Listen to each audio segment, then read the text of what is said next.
A little hedgehog and his first winter in the faraway forest. Once upon a time, in a distant forest full of tall fir trees and soft moss, there lived a little hedgehog. It was his first year in the world, and he had never before seen autumn turn into winter. As the leaves began to yellow, his mother told him that it was soon time to prepare for winter sleep. "Winter is coming," she said. "Everything will fall asleep, including us. You need to gather warm bedding from the leaves, find a cozy spot, and get ready for a long rest." But the little hedgehog was very curious. "What will happen if I don't sleep?" he asked. "It will be very cold and you'll be hungry," his mother replied. "But if you want, you can see winter before you fall asleep. Just be careful." One night, the first snow covered the forest. The little hedgehog woke up and peeked out from his cozy den. Everything was white and sparkling in the moonlight. He stepped outside and heard the snow crunch under his paws. It was cold, but also thrilling. He met a little rabbit hopping through the snow. "Hello," said the rabbit. "Why aren't you sleeping?" "I want to see what winter is like," the hedgehog replied. "Come with me," said the rabbit. "I'll show you how much fun it is to play in the snow." The hedgehog and the rabbit slid down hills, played hide and seek among the fir trees, and even built small snow hills. But soon, the hedgehog felt his paws growing cold. "You should go back home," said the rabbit. "Winter is wonderful, but you need to rest." The hedgehog returned to his den, where a warm bed of leaves awaited him. He curled up, smiled, and whispered to himself, "Now I know what winter is like, cold, white, and beautiful." With those thoughts, he fell asleep, dreaming of sharing his winter adventures with his mother when spring came. One winter morning, when Oxanka woke up, she saw that the night snow had covered everything around her in a fluffy white blanket. The garden by her house looked magical, with trees wearing snowy hats that sparkled in the sunlight, and the ground was covered in a perfectly smooth layer of snow.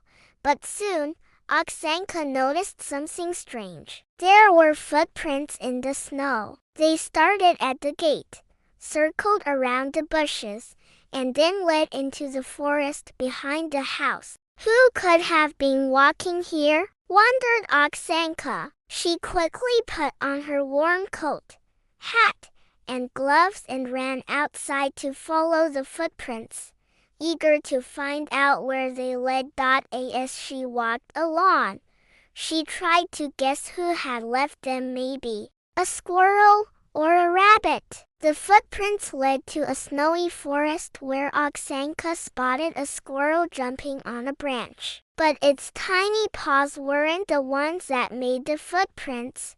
"Was it you?" Oxanka asked. The squirrel only chirped and scurried away.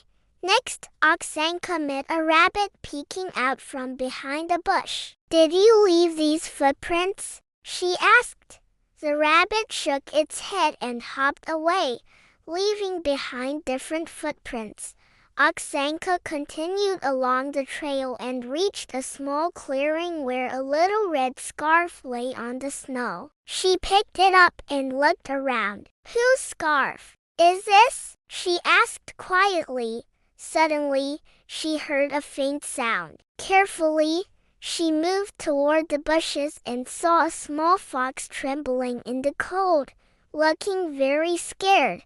"Did you leave these footprints?" Oxanka asked. The fox nodded shyly, as if agreeing. Oxanka realized the little fox was lost and cold. She gently wrapped the red scarf around it to keep it warm. "Don't worry, I'll help you," she said. Oxanka took the fox in her arms and carried it home. She fed it warm milk and made a cozy bed by the stove. The fox stayed with Oxanka until spring, and when the warm days arrived, its mother found the little fox and took it home. But every year, when the first snow fell, familiar little footprints would appear near Oxanka's house.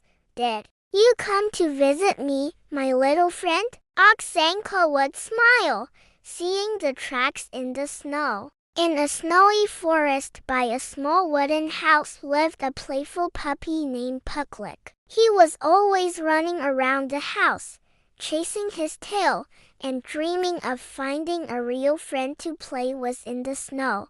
One winter morning, as snowflakes fell from the sky, Pucklick happily jumped around and caught them with his nose. One snowflake landed right on his little snout. It was very special. It didn't melt, but instead, it spoke in a soft voice.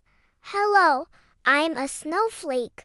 Pucklick stared in surprise. He couldn't believe a snowflake could talk. "You can talk?" he asked. "Yes," laughed the snowflake. "I'm not just any snowflake. I'm special, and I want to be your friend." From that moment on, Pucklick and the snowflake were inseparable. Every day, they played together. The snowflake twirled around Pucklick, and he happily chased her. They would sit together and admire the winter sky. But one day, as they sat on a snowy hill, the snowflake became sad. She lowered her little petals and quietly said, "Pucklick, I have to tell you something important. I really want to stay with you, but I can't. Every year, I melt when spring comes. It's just my nature." Pucklick was heartbroken. He couldn't imagine life without his friend. "Why do you have to leave?" he asked, not understanding.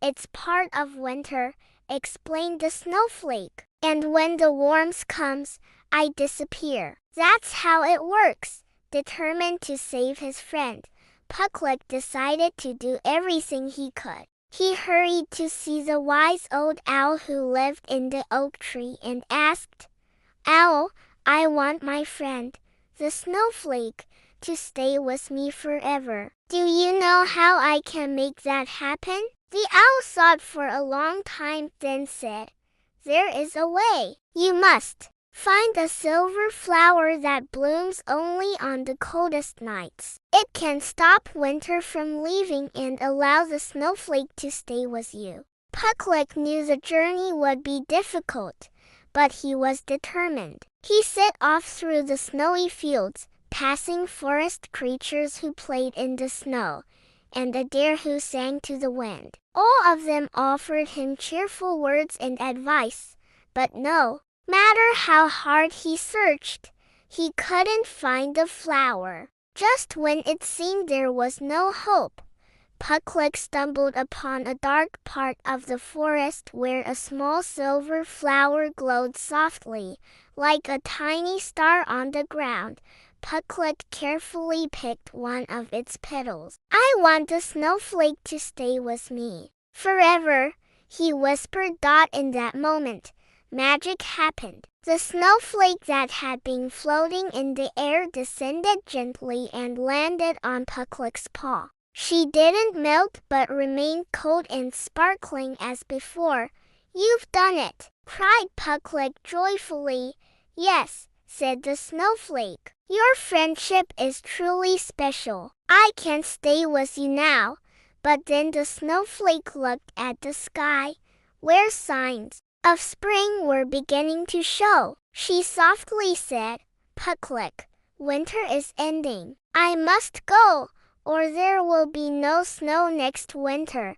Pucklick sadly watched his friend go but understood. "I will wait for you. You will come back, and we will play in the snow again." The snowflake melted into the air, leaving a cool breeze behind, and disappeared as the sky began to brighten. But Pucklick wasn't sad. He knew that when winter came again, his friend would return. A year passed, and winter arrived again. With the first snow, a snowflake landed on Pucklick's window. The friends were reunited, and so, every winter, Pucklick waited eagerly for the return of his friend. For true friendship, distance is never a problem.